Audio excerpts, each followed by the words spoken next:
Hi, I'm Amy Boone, and I am a medical malpractice litigation paralegal. I do defense work in Doylestown.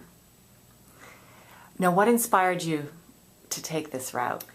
Well, I initially thought about going to law school, but the hours and the amount of commitment I wasn't really sure about. So I thought that this would be a great way to kind of see if I really wanted to do it. And then when I started doing it, I loved it because for my work at least, it takes a lot of organizing, and I've always been, since I was a child, very task oriented. So that really works for me. So I was wondering what sort of the top reasons why you love your job. You might say on any given day. Well, I think knowing that people really need you is crucial for me, and I do feel like I'm part of a team here, and that is I really enjoy that.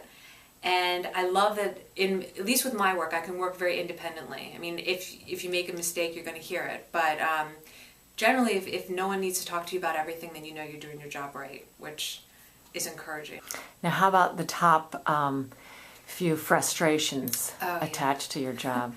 Timekeeping is the first one. For being a defense paralegal, you have to enter every single task that you do is being billed to the client. So it's down to 6 minutes that you have to bill things for, and I have a sheet of paper with me all day, every day, that you have to write everything down that you're doing, and that can be very frustrating because people will sometimes come back to you and say, well, typically this task takes this long, and we don't want to pay for that much, but again, you're doing the work, so that's very frustrating.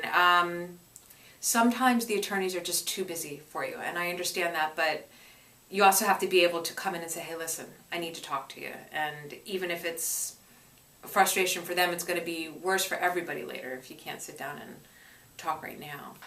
How about some of the biggest surprises? I mean, I think a pleasant surprise is that most days aren't the same.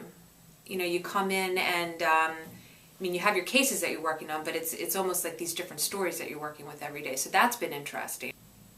How about some key talents that define an ideal paralegal, would you say? I think you touched on one or two. You definitely have to be efficient. You definitely have to know how to manage your time.